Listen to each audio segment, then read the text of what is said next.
जी को आज nomination file किया है। मैं इनको बहुत बहुत बधाई और शुभकामनाएं देता हूँ।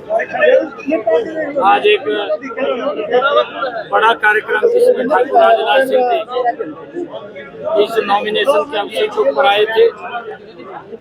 आज पूरे प्रदेश में नरेंद्र मोदी जी के प्रति एक पॉजिटिव माहौल है। कांग्रेस ने तो हमेशा लोगों को प्रताड़ित करने का काम किया है। कांग्रेस के समय के अंदर भाईचारे को भी खराब करने का काम वो कांग्रेस ने ही किया है। और कांग्रेस में चाहे नौकरियों की बात हो, चाहे बदलियों की बात हो, या किसी आम व्यक्ति को गैस का सिलेंडर लेने की बात हो, या बिजली के बात हो, बिजली भी मात्र 4 घंटे कांग्रेस के समय में लोगों को उपलब्ध होती थी। आज बिजली भी 24 घंटे मिलती है। आज गैस का सिलेंडर भी घर में जाकर के मिलता है।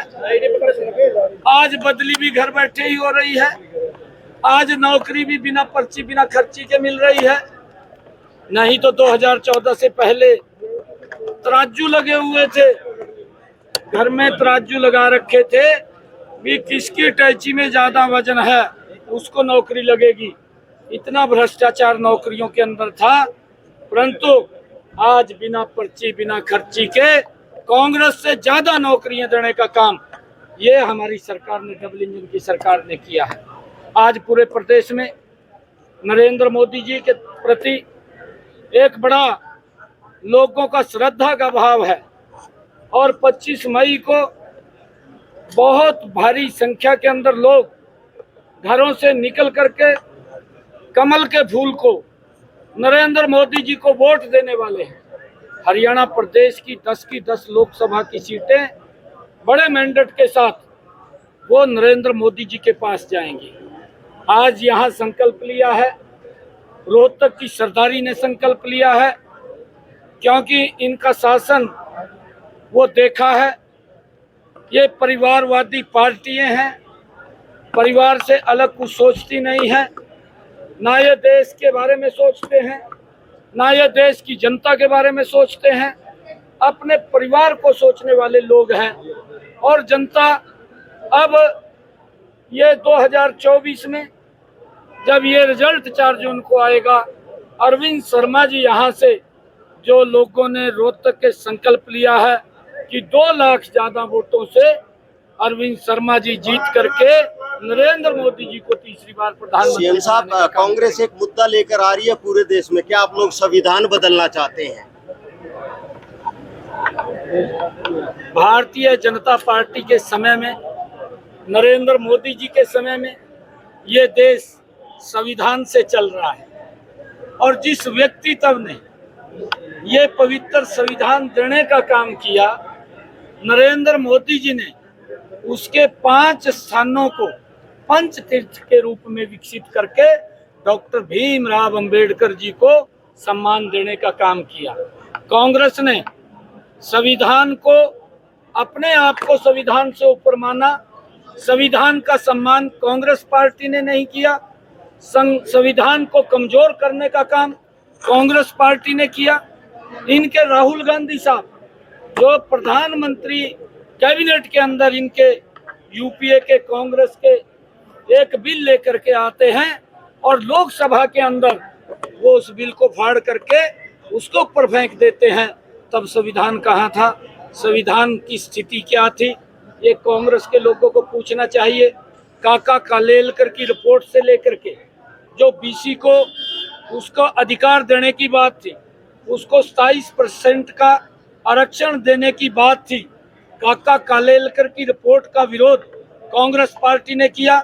जिस संविधान के अंदर ये लिखा हुआ था कि ओबीसी समाज को ये सम्मान दिया जाए, ये डॉक्टर साहब ने उस संविधान के अंदर लिखा था, परंतु उसका सम्मान कांग्रेस ने नहीं किया। मंडल कमीशन की रिपोर्ट आती है कि ओबीसी को उसका अधिकार दिया जाए, कांग्रेस ने उसका अधिकार नहीं दिया। वो संविधान की अवहेलना थी। ये सम्मान अगर किसी को ओबीसी समाज को भी देने का काम किया है तो नरेंद्र मोदी जी ने किया है। नरेंद्र मोदी जी ने हर पद के ऊपर संविधान का सम्मान करते हुए इस देश को संविधान के अनुरूप, जो डॉक्टर भीमराव अंबेडकर जी ने हमें संविधान दिया, उसके अनुरूप देश चल रहा है। ये लोग अब झूठ का सहारा ले रहे हैं, ये झूठ बोल करके लोगों को बरगलाने का काम कर रहे हैं, परंतु आज लोग इनकी बातों में आने वाले नहीं हैं। आप देखना, जब ये 4 जून को रिजल्ट आएगा, ये देश अब की बार 400 पार सीटें दे करके नरेंद्र मोदी जी को तीसरी बार प्रधानमंत्री बनाएगा। हरियाणा की 10 की 10 लोकसभा की सीटें नरेंद्र मोदी जी के पास हरियाणा के लोग भेज करके तीसरी बार प्रधानमंत्री।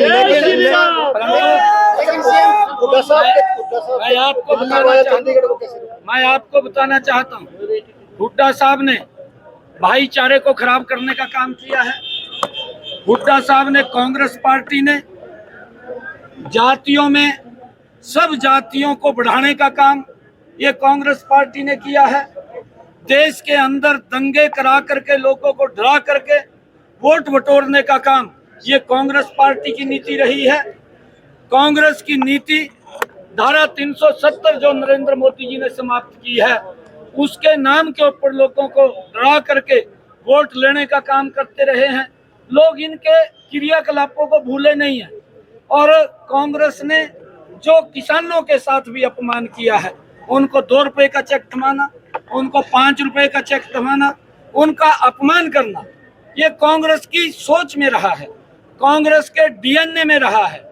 और जब कांग्रेस की इस प्रकार की सोच रही है, तो आने वाले इस समय के अंदर नरेंद्र मोदी जी ने प्रधानमंत्री किसान सम्मान निधि दी, किसानों की फसल का खराबा हुआ है, एक बड़ा मुआवजा उनके घर तक पहुंचाने का काम नरेंद्र मोदी जी ने और डबल इंजन की सरकार ने किया।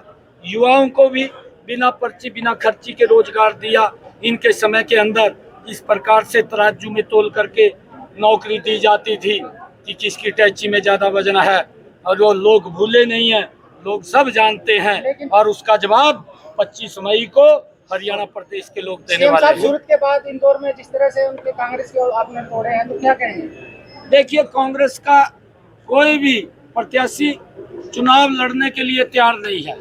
उनको मालूम है कि धरातल के ऊपर कुछ नहीं है। हरियाणा के अंदर भी कितने लंबे समय तक मंथन करके कभी किसी को बोलते हैं चुनाव लड़ो, कभी किसी को बोलते हैं चुनाव लड़ो। और पिछली बार तो दोनों ही यहाँ से बापू बेटा लड़े थे, अब वो भी डर गए हैं। अब कोई समाज के अंदर कहीं ना कहीं खड़ा रहना था, बेटे को आगे कर दिया। बेटा भी सोच रहा था कि डॉक्टर अरविंद शर्मा के सामने मैं टिक नहीं पाऊंगा, और जब 4 जून को रिजल्ट आएगा, फिर ये 10 की 10 लोकसभा की सीटें नरेंद्र मोदी जी के पास जाएंगी।